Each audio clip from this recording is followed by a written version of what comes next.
all responders. The Mr. Farmhands are out of control.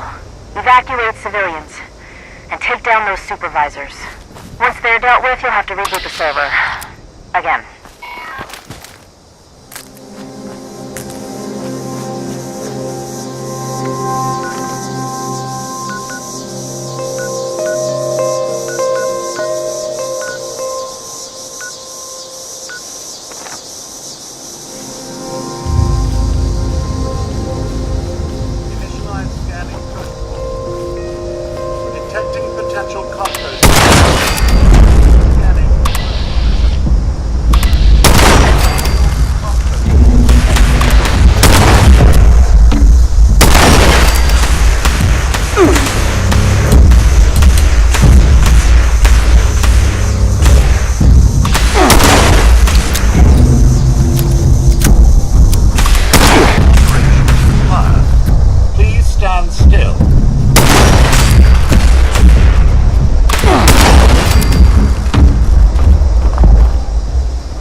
Watch detects all supervisors down. Good job. Responder team, proceed to the Ag Center and get to the mainframe. You need to reset the farmhand targeting parameters. That should keep our people safe in the area. Be careful.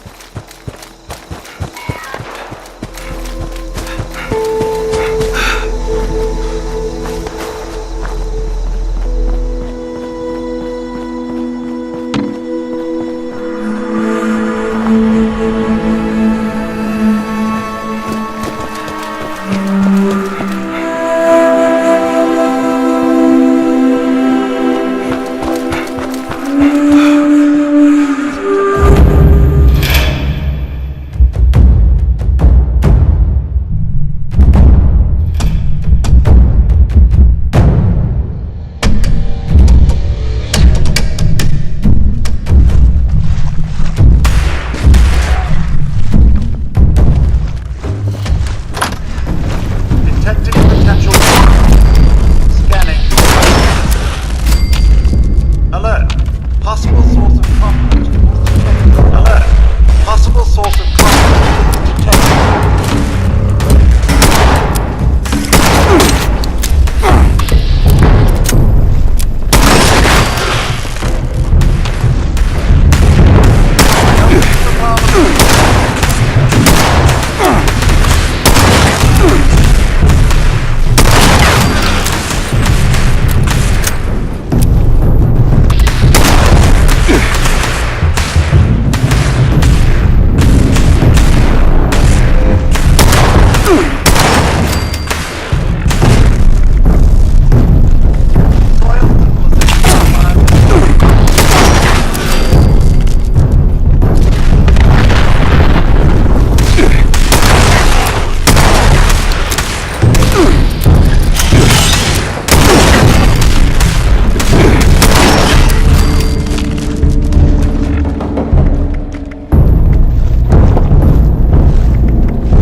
log, town of Flatwoods. My God. There's no one here. The old tavern, the church, people were using them for shelter, but they're gone. Mutations we expected. But there's something else. A disease. I was attacked by... Well, it used to be a person. But it had these green, glowing lesions, and its voice. Angry. Tortured. On what? Whatever happened here is beyond anything we expected. And we expected a lot. Before they were wiped out, the survivors called themselves the Responders. Looks like they were made of firefighters, police, emergency medical staff. They even have an automated system to teach people about treating water, food, survival. I'm doing their tests, and you should too. I know it's even worse than we imagined, but someone's... We call it the Great War now. It's not been long, and things have been rough. Welcome to Survivor Stories. I'm Dasa Ben-Ami, a responder. I've been working with the responders for a couple of years now. I'm from Charleston originally, so it was easy to join up. What wasn't easy was the work. Rebuilding Appalachia from the rubble while survivors flock to us regularly from all over. So many have come and gone. Their stories untold, their names lost to time. I thought we should preserve this history somehow. I've decided to ask people to record their thoughts, their stories, anything they want to preserve forever. I'll call this series The Survivor Stories. I'll start with me. I was an anthropology PhD student at Vault-Tec University, final year. I was printing my thesis when I heard the sirens. I thought for sure my father, a Vault-Tec employee, could take us all with him, but only 2 reservations came through. I refused to go. With my little brother, went to the vault. They could not persuade me, though they tried. In the end, I pushed them inside it, and that was it. After that, I went back home to Charleston and, well, survived. Eventually, the responders formed, and I signed up right away. With smarts and a little luck, you'll do just fine out there. Relocating to Morgantown Airport, and now Flatwoods has been... I remain optimistic. Been with them now for, I guess 2 years. We have big plans. We can do so much to help. Maybe, just maybe, we can rebuild enough to be okay. And in the meantime, I will continue to record stories of survivors when I can. We are your history. This is Dasa Ben-Ami, signing off for now.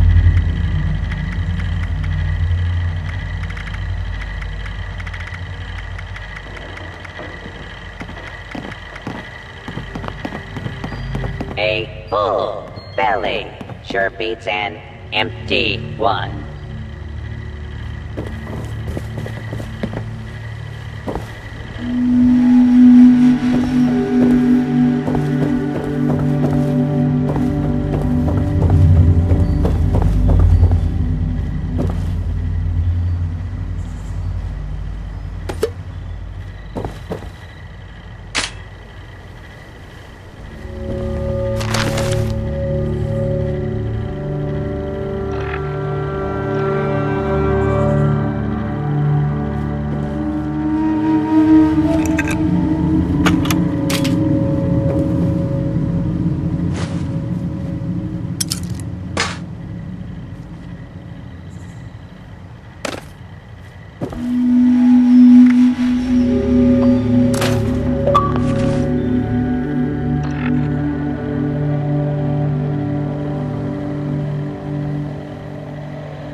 Hi. Daza asked me if I would talk about, how I got here. She asked everybody, so I said okay. My name's Colonel, and I'm 10 years old. I just wanted to say I'm sorry. I'm sorry for everything. The bombs and the messed up people and the cows with 2 heads, all of it. I was bad. Just bad. I cheated on my spelling test. I kicked Chip Wilkins in the shins until he cried. I pushed Rosie McCloy down the stairs. I cut holes in the bottom of all the gym shorts and put glue in the mashed potatoes in the cafeteria. I told Harold Newell to eat 10 dead flies a day in order to grow muscles, and I put Nuka-Cola in the rat cage water bottles at the pet store. And, I just wanted to say I'm sorry about everything. Because my dad said if I wasn't this way, the bad things wouldn't happen. I haven't seen Daddy since the bombs, and I guess he left because of that, too. It's okay. I'm trying to be good now, though. I'm not old enough to be a volunteer, but Dawson said I could help collect food and water, so I'm getting better, I promise. And, Daddy, if you're listening, I promise it won't be bad anymore, so you can come back now. Okay. Okay. Bye.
When the bombs fell, I was in Watoga, coordinating a statewide science fair for that year's high school kids. And the theme was the future of energy.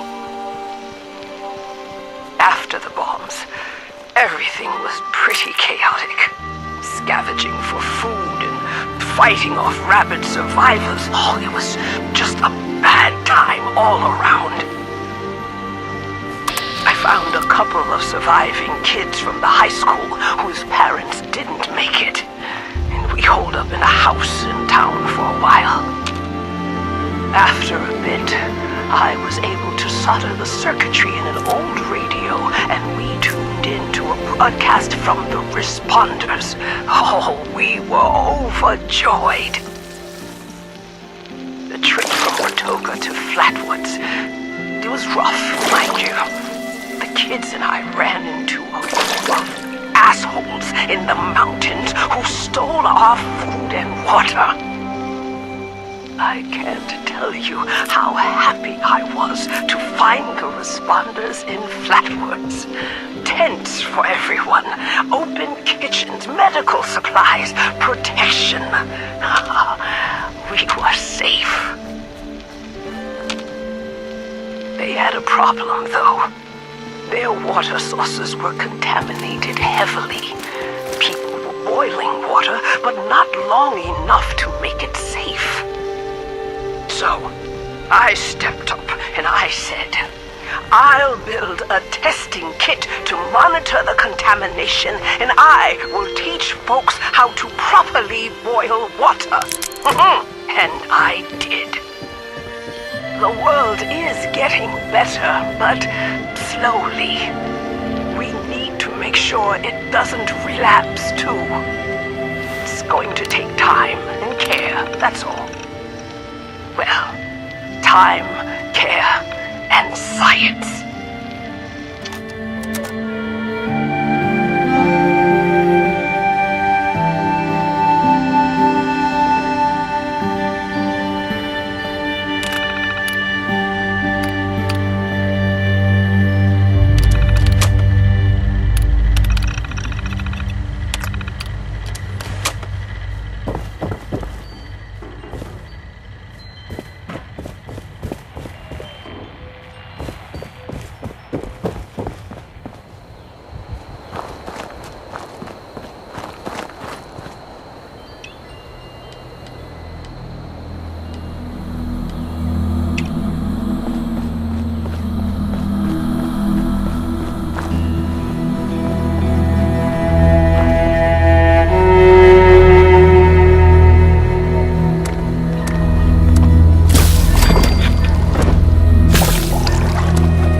Tonight, we bring you the final chapter of Who Goes There?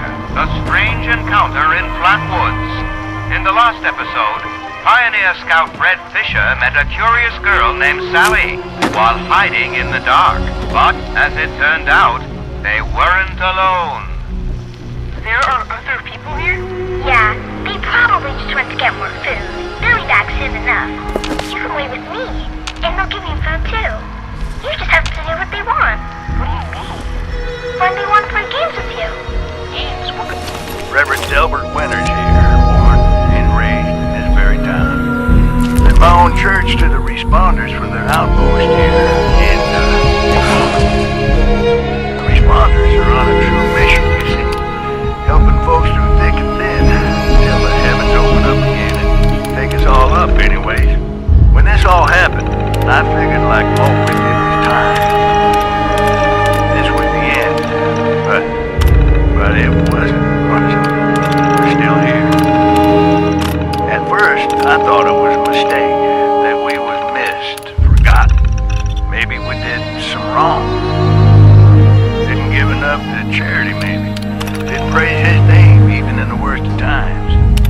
Maybe thought some things that ought not to have been thought. So I asked how?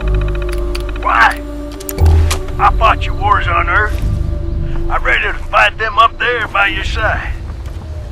Then, in my despair, I saw some survivors eating raw rat carcass behind a dumpster. You ought to cook that first, I warned them. Seemed obvious.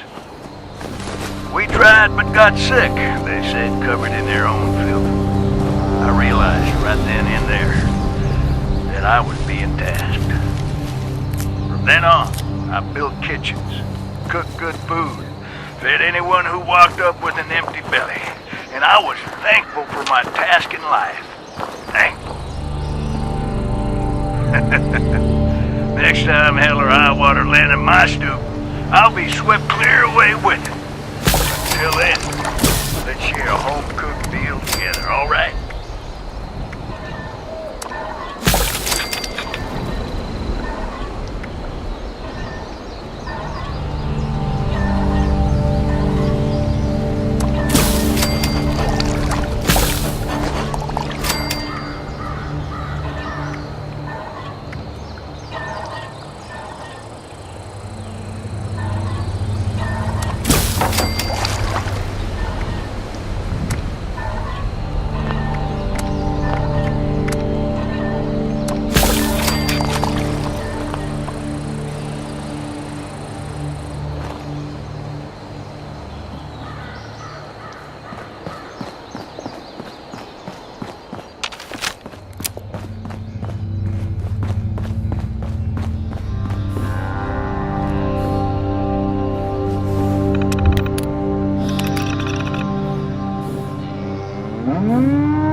Please let me out!